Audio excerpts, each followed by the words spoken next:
Hello students. तो कैसे हैं आप सभी। उम्मीद करता हूँ आप लोग अच्छे होंगे और अपनी अच्छे से प्रिपरेशन कर रहे होंगे। तो स्टूडेंट, जैसे कि आप लोगों को पता है कि हम लोग जो है इस समय previous year question paper solve कर रहे हैं और ये इस क्वेश्चन पेपर का सेकंड वीडियो है। इससे पहले हमने एमसीक्यू क्वेश्चन यानी आपके 20 एमसीक्यू क्वेश्चन सॉल्व करवा दिए इस पेपर के, ठीक है। तो वो वीडियो भी आप जा करके देख सकते हैं। बाकी हमने और भी वीडियो डाले हैं। तो आज हम लोग 20 के बाद के क्वेश्चन सॉल्व करेंगे, 21 से स्टार्टअप करेंगे। तो चलिए आप लोग जो है स्टार्ट हो जाइए, ठीक है। तो यहाँ पर देखिए 20 सेक्शन बी का जो क्वेश्चन है, length of the shadow of a tower on the plain ground is √3, ठीक है। Plain ground is √3 times the height of the tower, find the angle of elevation of the sun. अब देखो ये बहुत ही simple question है, आपके सामने दिया गया है, ठीक है। तो उसमें दे रखा है कि ये एक जो है टावर है, टावर की एक शैडो बन रही है और उसकी जो हाइट है उसका, मान लो इसकी हाइट h है और इसकी जो शैडो है उसका √3 टाइम्स है, हाइट का √3 टाइम्स है, ठीक है। तो हमें एंगल ऑफ एलिवेशन फाइंड करना है, ठीक है। तो बहुत सिंपल हो गया ये क्वेश्चन, ए बी सी। अब यहाँ पर आपको ये पता है कि हम कौन सा रेशियो यूज करेंगे, क्योंकि ये साइड हो गई परपेंडिकुलर, ये हो गई बेस, और बेस और परपेंडिकुलर किसमें यूज होता है, tan थीटा में। तो हम यहाँ पर क्या लगाएंगे, tan theta. tan theta equal to क्या होता है, perpendicular upon base, perpendicular upon base, ठीक है। तो यहाँ पर हमने tan थीटा यूज किया, परपेंडिकुलर अपॉन बेस होता है, ठीक। तो परपेंडिकुलर हमारा कितना है h, ठीक है, और बेस कितना है √3h। h से h कैंसिल हो जाएगा तो ये कितना आ जाएगा 1/√3। और आपको पता है कि tan थीटा इक्वल टू 1/√3 और ये √3 कितनी की वैल्यू होती है, tan 30 की। तो यहाँ पर लगाएंगे tan 30, इन दोनों की कंपेयरिंग करेंगे और इससे tan से tan कैंसिल हो जाएगा, बचेगा थीटा इक्वल टू हमारे पास 30 डिग्री, ठीक है। ये हमारे पास आंसर आ जाएगा। बताइए समझ आया। तो जिसको भी समझ आया लाइक करें, ठीक है। और आगे बढ़ते हैं, नेक्स्ट क्वेश्चन पे चलते हैं, ठीक है। ये रहा, हटा दें इसको, चलो नोट कर लेना इसको आप लोग। तो हमारा कितना आ गया, 30 डिग्री। नेक्स्ट है हमारे पास जो क्वेश्चन दिया गया है, कह रहा था angle of elevation of the top of a tower from a point on the ground which is 30 metre from away from the foot of the tower is 30 degree, find the height of the tower, ठीक है। हमें क्या करना है, height find करनी है tower की। बहुत ही सिंपल क्वेश्चन दे दी है। The angle of a elevation of the top of a tower from point, एक टावर है, ठीक है। The angle of elevation the top of a tower from a point on the ground which is 30 metre away, 30 metre दूर है ये, ठीक है। और इसका जो एंगल बना है फुट से, उसका वो कितना बना है एंगल, 30 डिग्री। ये 30 डिग्री का एंगल बन रहा है, ठीक है। हमें हाइट फाइंड करना है, ए बी सी। तो बहुत सिंपल इजी हो गया। फिर यहाँ पर भी हम tan थीटा लगा देंगे, tan 30 degree, tan 30 degree equal to perpendicular upon base, perpendicular हो जाएगा AB और बेस हो जाएगा BC। परपेंडिकुलर हो गया h और ये हो गया 30। tan 30 की वैल्यू जो है 1/√3 और h बाई 30 डिग्री। तो h इक्वल टू ये इधर आ जाएगा, ठीक, कहाँ पे चला जाएगा, तो ये h इक्वल टू 30/√3 हो जाएगा। इसका हम रैशनलाइजेशन कर देंगे तो √3/√3, तो ये हो जाएगा 30√3 और नीचे कितना हो जाएगा 3। इसको डिवाइड कर देंगे तो 10√3 मीटर इसका आंसर आ जाएगा, ठीक है। तो टावर की हाइट कितनी आ गई, 10√3 मीटर। नोट कर लीजिए, फिर आगे बढ़ते हैं, ठीक। ये हिंदी का हो गया, ठीक है। 22 क्वेश्चन है और 22 में हम लोग सॉल्व करेंगे। देखो यहाँ पे 22 क्वेश्चन यहाँ पर जो दिया गया है, कह रहा है कि so that this point are vertices of right angle triangle. तो ए पॉइंट हमारा जो हो जाता है -2,3 एंड बी जो पॉइंट है वो 8,3 और जो सी पॉइंट है वो है 6,7। तो यहाँ पर हम डिस्टेंस फॉर्मूला लगा करके डिस्टेंस निकाल लेते हैं और पाइथागोरस थ्योरम से इसको प्रूफ कर देंगे, ठीक है। जो सबसे लॉन्गेस्ट साइड का स्क्वायर है वो अदर टू साइडों के स्क्वायर के सम के इक्वल होना चाहिए। तो यहाँ पर पहले हम इसको x1 y1 और इसको x2 y2 लेट कर लेते हैं। तो यहाँ पर AB कितना आ जाएगा, √x1 - x2 का whole square plus y1 - y2 का होल स्क्वायर। ठीक है, मीन्स यहाँ पर आ जाएगा -10 का होल स्क्वायर यानी 10 आ जाएगा। ठीक, फिर हम क्या करेंगे, BC फाइंड कर लेंगे। ये C है और इसको x1 ये y1 ले लो। ठीक, तो हम यहाँ पर क्या निकालेंगे, BC। तो BC होता है x1 माइनस x2 यानी 6 माइनस 8 का whole square plus y1 minus y2 का होल स्क्वायर। ठीक है, अगर इसको सॉल्व करते हैं तो यहाँ -2 का होल स्क्वायर 4 और यहाँ पर बचेगा 4 का होल स्क्वायर 16 यानी √20 आ गया। ठीक, फिर अब हम AC निकाल लेते हैं। तो AC के लिए हम लोग x को x1 y1 इसको x2 y2 यानी -2 x1 माइनस x2 6 का whole square plus y1 minus y2 का होल स्क्वायर करेंगे तो ये आ जाएगा कितना, -8 का होल स्क्वायर 64 और यहाँ पर बचेगा -4 का स्क्वायर 16 और ये कितना हो जाएगा √80।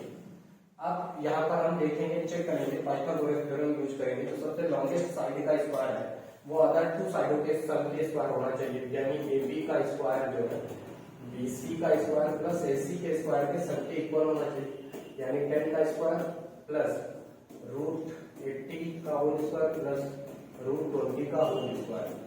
अब देखो यहाँ पर 100 हो जाएगा, इसका रूट हट जाएगा 80 हो जाएगा, इसका रूट हटेगा 20 हो जाएगा, 100 इक्वल टू 100। ठीक है, तो ये प्रूफ हो गया कि ये एक जो है AB राइट एंगल ट्रायंगल के वर्टिसेस हैं। नोट कर लीजिए, फिर आगे बढ़ते हैं। ठीक है, हटाते हैं। चलो देखो अगला क्वेश्चन हमारे पास,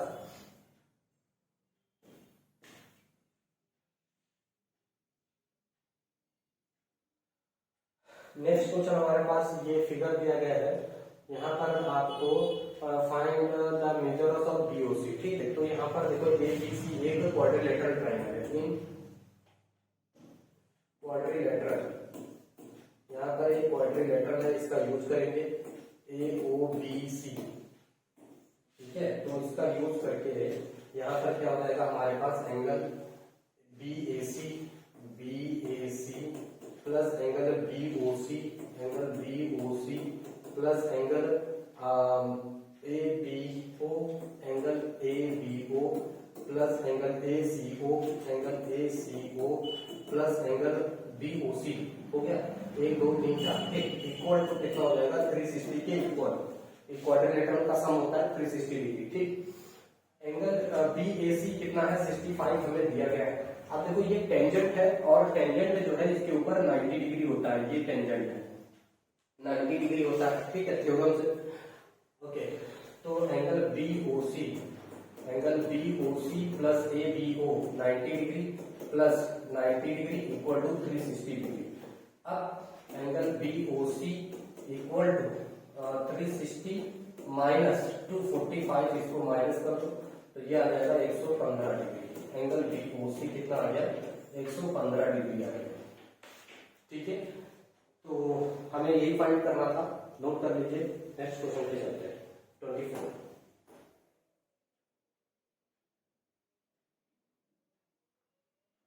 ठीक है, तो हमारे पास क्वेश्चन नंबर 24 का जो ए क्वेश्चन है, 24 का जो ए क्वेश्चन है वो हमारे पास देखिए, 4 ऑड स्क्वायर 45 माइनस सेक स्क्वायर 60 और प्लस साइन स्क्वायर कितना है 60 प्लस p इक्वल टू 3/4। ठीक, ये हमारे पास आया। अब सुनो, 4 इंटू कॉट 45 की वैल्यू 1 होती है, उसका स्क्वायर करो, माइनस सेक 60 की जो वैल्यू होती है वो 2 होती है, इसका स्क्वायर करो, प्लस साइन 60 की वैल्यू √3/2 होती है, उसका square plus p equal to 3/4। ठीक, ये हो जाएगा 4 minus 4 plus 3/4 plus p equal to 3/4 और ये इससे कैंसिल हो जाएगा इससे, यानी p की जो वैल्यू है वो 0 है। p की वैल्यू कितनी आ गई, 0 है। नोट कर लीजिए, फिर आगे नेक्स्ट क्वेश्चन पे चलते हैं। ठीक है, समझ आया कि नोट कर लीजिएगा। अब हमारे पास जो नेक्स्ट क्वेश्चन है वो बी है, ट्रिग्नोमेट्री का ही है। ठीक है, और वो क्वेश्चन यहाँ पर ये दिया गया है कि if cos a plus cos square equal to 1 then find the value of sin square a plus sin की पावर 4a। ठीक है, तो देखिए यहाँ पर हमें दिया गया है b। ठीक है, तो क्या दिया गया है, cos a plus cos square a, ठीक है, इक्वल टू 1। और हमें इसको पहले सॉल्व कर लेते हैं। cos a equal to 1 minus cos square a, इसकी जो वैल्यू हो जाएगी वो हो जाएगी sin square a, cos a की वैल्यू। ठीक, अब हमारे पास जो आइडेंटिटी दी गई है वो ये है, sin square a plus sin square a का होल स्क्वायर, ऐसा हो सकता है।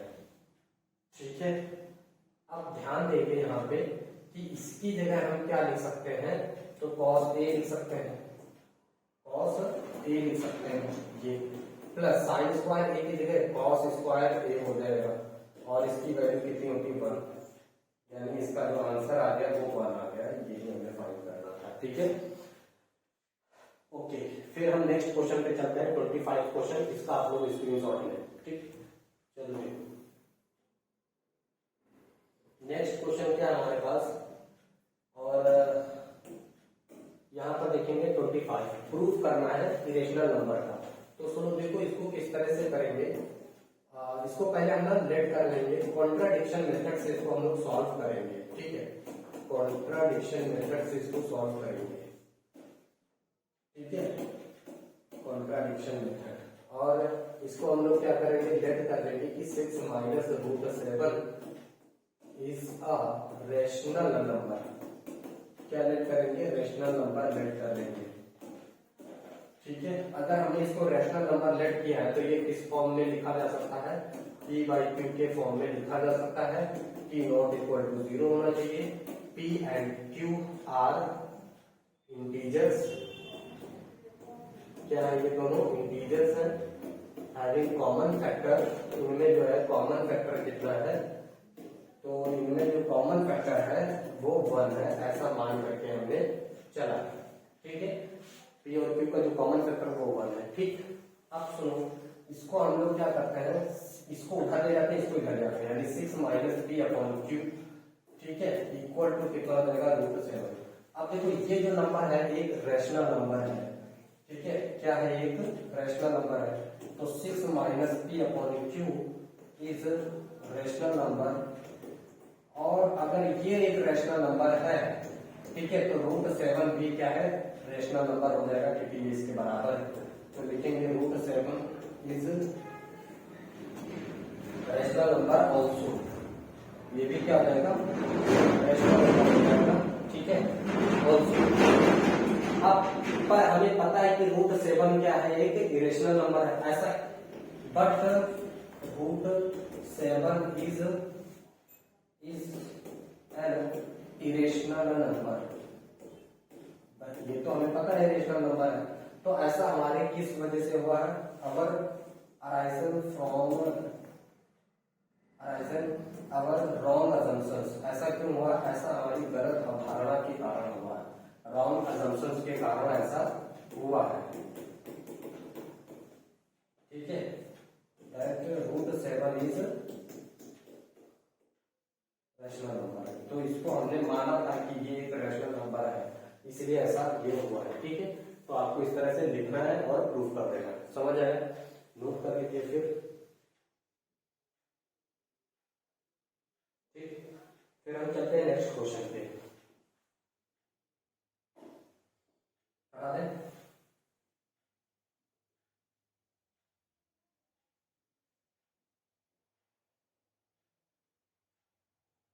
अब हमारे पास जो क्वेश्चन है वो 26 है, और उसको हमें प्रूफ करना है। ये ट्रिग्नोमेट्री का क्वेश्चन दिया गया है आपके सामने। ठीक है, इसे हमें प्रूफ करना है। तो चलिए देखते हैं, यहाँ पे देखो 26 क्वेश्चन हम लोग सॉल्व करने वाले हैं। तो sine cos square theta upon 1 minus, इसको हम लोग ब्रेक करेंगे, 1 minus sine theta upon cos theta. ठीक, और फिर हो जाएगा plus sign Q theta upon sine theta minus cos theta. और ये हम LHS से लेकर के सॉल्व कर रहे हैं, LHS। ठीक है, ठीक है। अब इस यहाँ पर एलसीएम ले लेंगे, cos square theta cos theta minus sine theta upon cos theta, यहाँ पर हो जाएगा साइन क्यूब थीटा, ये हो जाएगा sine theta minus cos theta. अब ये कॉस थीटा ऊपर जाएगा तो ये हो जाएगा कॉस क्यूब थीटा, ठीक है, ये हो जाएगा cos theta minus sine theta sine cube theta, यहाँ पर हम माइनस साइन कॉमन करेंगे तो ये हो जाएगा cos theta minus sine theta, ये माइनस साइन थीटा, ठीक है।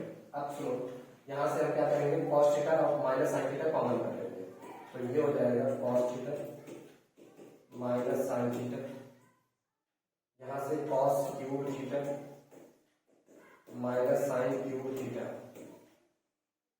अब यहाँ पर एक आइडेंटिटी यूज करेंगे, ठीक है, वो आइडेंटिटी क्या है, a cube minus b cube a minus b, एक ब्रैकेट में a square plus b square plus a b, ये हो जाएगा, ठीक है।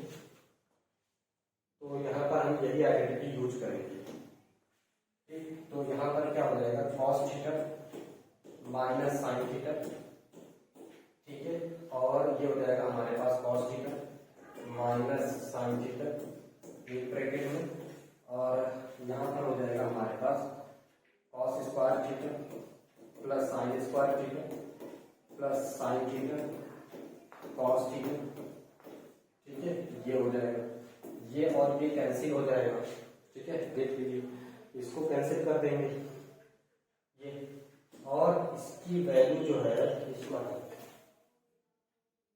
इसकी जो वैल्यू है, इसकी वैल्यू 1 हो जाएगी, तो 1 plus sine theta cos theta, और बेसिकली हमें यही प्रूव करना था, हेंस प्रूव्ड, ठीक है।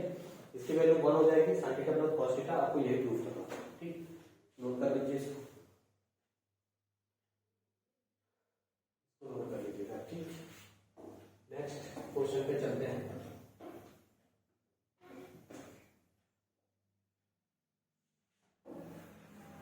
तो अभी क्या है हमारे पास, क्वेश्चन नंबर 27 ये है, दिया गया है, सॉल्व करेंगे इसको।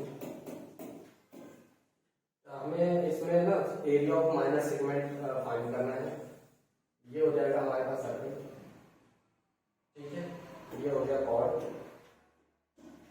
ये हो गया कॉर्ड ओ ए बी, हमें इस माइनर सेगमेंट का एरिया फाइंड करना है, माइनर सेगमेंट का एरिया फाइंड करना है, माइनर सेगमेंट का एरिया फाइंड करना है, क्लियर। ये कितना है, 60 डिग्री है। अब सुनो, O A equal to O B equal to कितना हो जाएगा, ये 14 सेंटीमीटर है, 14 सेंटीमीटर है, तो ये 14 सेंटीमीटर हो जाएगा, क्लियर। अब सुनो, पहले तो हम पूरे सेक्टर का एरिया फाइंड करते हैं, area of sector, area of sector, तो ओ ए यहाँ पे सी दे दो, ओ ए सी बी ओ, ओ ए सी बी ओ, ये हो जाएगा, तो ये इसका एरिया होता है theta upon 360, theta upon 360 into pi R square, ठीक। तो यहाँ पे थीटा कितना हो जाएगा, 60 अपॉन 360, ठीक। पाई की वैल्यू 22/7, नहीं, पाई की वैल्यू हमें यूज करनी है जो दी गई है, 3.14, ठीक। पाई की वैल्यू यहाँ दी गई है 3.14 आर 1414, ठीक है। तो ये कितना हो जाएगा, 1/6 इंटू 3.14 196, काटने वाला है, काटते हैं 3 से 3 6 18, 3 से नहीं कटेगा, 2 से डिवाइड करते हैं, 2 3 6, 2 9 18, 2 8 16, और कुछ कटेगा, 3 से 3 9 27, और बचेगा 9 डिवाइड होगा, ठीक है। अब सुनो, इसका मल्टीप्लाई करते हैं, इसका करेंगे मल्टीप्लाई, ठीक है, इसका हम लोग मल्टीप्लाई करते हैं, तो ये कितना आ जाएगा, 31498, मल्टीप्लाई 8 4 8 के 32 का 2 3, 8 1 8 3 11 की 1, 8 1 24 और 1 25, ठीक है, 9 4 36 की 6 3, 9 कम 9 3 12 की 2 1, 9 3 27 और 1 28, ये 2 7 7 10 का 0 3, ये आगे इसको 3 से हम लोग भाग लगा देंगे, 3 से डिवाइड करेंगे, ठीक है। तो ये 3 0 7 7 2, ये है 3 1 3 3 10 30 हो जाएगा ये, ठीक है। 3 2 6, ये 1 आ जाएगा, 3 5 15,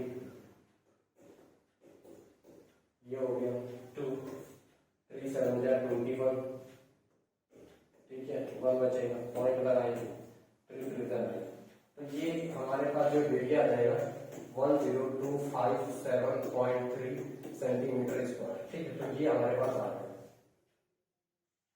अब सुनो, यहाँ पे अब हम क्या करेंगे, हमें तो एरिया कितना चाहिए, ये इतना ही केवल चाहिए, हमने तो पूरा एरिया निकाला है, तो इस ट्राइंगल का एरिया निकाल करके इसमें से माइनस कर देंगे, ठीक है। और ये ट्राइंगल बेसिकली है कैसा, तो इक्विलेटरल ट्राइंगल है ना, एरिया ऑफ ट्राइंगल, ये इक्विलेटरल ट्राइंगल है, इसका फॉर्मूला होता है √3/4 इंटू साइड स्क्वायर यानी 14 का स्क्वायर। तो ये आ जाएगा √3 की वैल्यू पुट कर देंगे 1.73 इंटू 196/4, इसको 2 से डिवाइड करते हैं, 2 4 2 9 18 और 2 8 2 से और डिवाइड कर देंगे, तो 2 4 8 2 9 18, ठीक है। तो इसका मल्टीप्लाई कर देंगे 1.73 इंटू 49, ठीक, तो आंसर आ जाएगा। तो देखो 173 49 से मल्टीप्लाई करेंगे, तो यहाँ पे 2 डिजिट बाद और भी पॉइंट लगेगा, यहाँ पे 2 डिजिट, ये यहाँ पे पॉइंट आ जाएगा, ये पॉइंट यहाँ से लाभ करके यहाँ पे आ जाएगा, ठीक।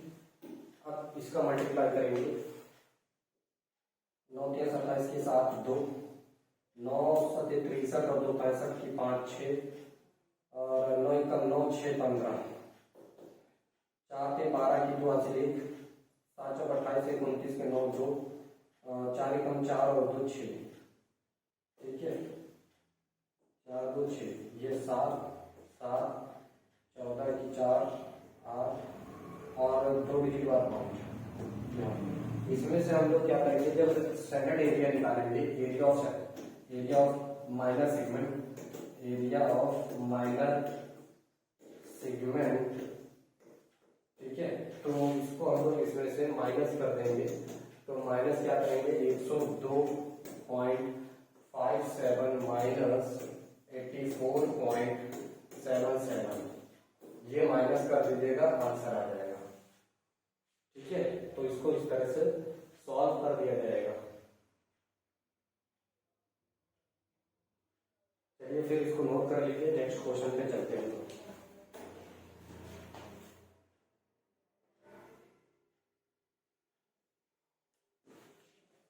तो यहाँ पर देखो हमारे पास जो है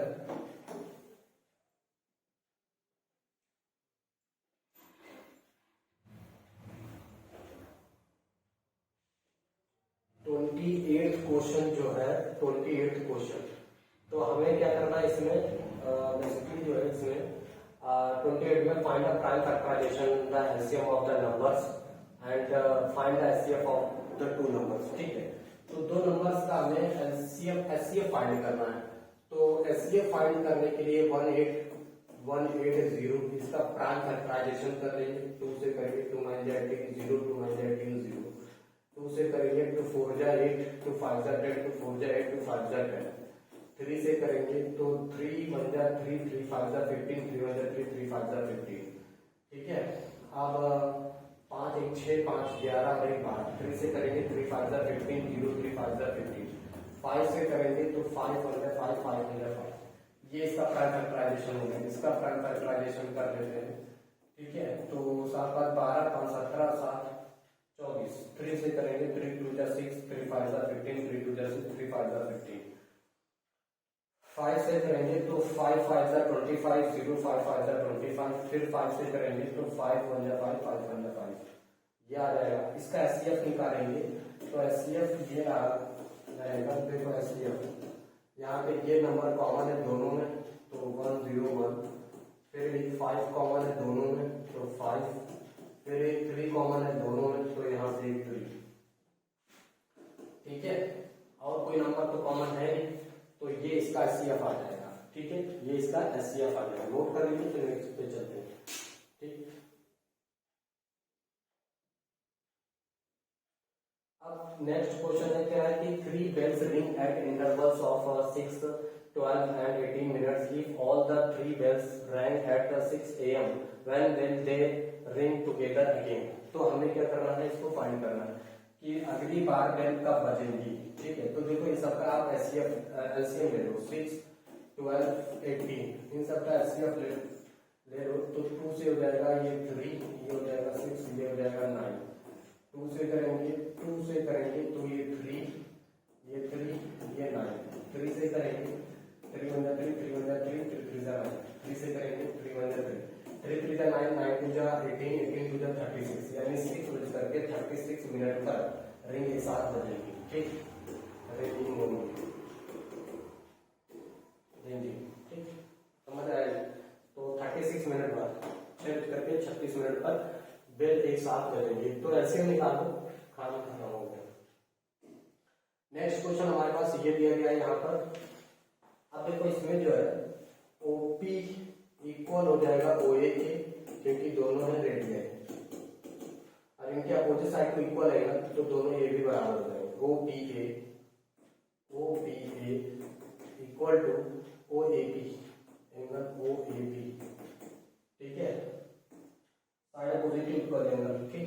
अब सुनो, ये जो 90 डिग्री होता है, ठीक, ये जो है इसके ऊपर पूरा यहाँ से यहाँ तक कितना होगा, 90 डिग्री होगा, ठीक। तो यहाँ पर लिखेंगे angle O P A plus angle A P R equal to कितना होगा, 90 डिग्री होगा।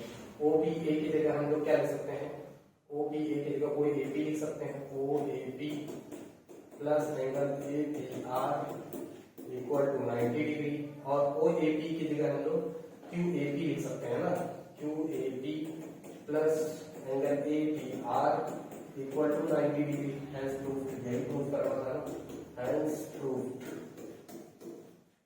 भाई ओ ए पी बोलो या क्यू ए पी बोलो, बात तो एक ही है ना, तो ओ ए पी की जगह क्यू ए पी लिख सकते हैं, प्रूफ हो गया, खत्म हो गया, ये प्रूफ करना है। चलिए नोट कर लीजिए इसको। नेक्स्ट क्वेश्चन, ठीक है।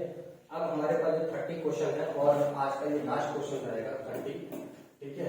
तो यहाँ पर ये हो गया आर एक्स कॉमा 6, ये हो गया पी, या फिर क्यू ले लो, क्यू क्वेश्चन है। अब देखो यहाँ पर क्यू जो दिया गया है वो कितना है, 0,1। पी जो है दिया गया है हमारे पास 5,3 माइनस, ठीक है। अब सुनो, यहाँ पर हमें क्या निकालना रहेगा, यहाँ पर हमें ये निकालना रहेगा कि Q R equal to P R, हमें ये डिस्टेंस निकाल देना है, ठीक। ये हो गया x1/1 x2/2, ठीक। सुनो, x1 0 माइनस x2 का whole square plus y1 minus y2 का होल स्क्वायर इक्वल टू, अब यहाँ पर ये x1 ये y1, x1 5 माइनस x2 का whole square plus y1 minus 3 minus y2 6 का होल स्क्वायर, ठीक। अब यहाँ पे कितना आ जाएगा, -6 का x का होल स्क्वायर प्लस यहाँ हो जाएगा -5 का होल स्क्वायर इक्वल टू, ये हो जाएगा 5 माइनस x का होल स्क्वायर प्लस -9 का होल स्क्वायर। अब यहाँ पे ये स्क्वायरिंग कर देंगे बोथ साइड तो स्क्वायर हट जाएगा, स्क्वायरिंग कर देंगे बोथ साइड तो स्क्वायर हट जाएगा, स्क्वायरिंग बोथ साइड, ठीक है, बोथ साइड। तो इसका रूट हटेगा तो x का स्क्वायर बन जाएगा ये, और ये हो जाएगा 25। यहाँ पर आ जाइए, इसका होल स्क्वायर खोल देते हैं ना, तो होल स्क्वायर ओपन करेंगे तो ये कितना आ जाएगा, ये आ जाएगा 25 plus x square minus 10x, और ये हो जाएगा 81। एक्स स्क्वायर से खत्म, 25 से 25 खत्म, ठीक है। तो ये आ जाएगा 10x इक्वल टू 81, x की वैल्यू 8.1, ठीक है, तो ये इसका आंसर है। तो डियर स्टूडेंट, कैसा लगा आपको हमारा यह वीडियो? अगर अच्छा लगा है, समझ आया है, तो इसे लाइक करें और सब्सक्राइब करें। धन्यवाद।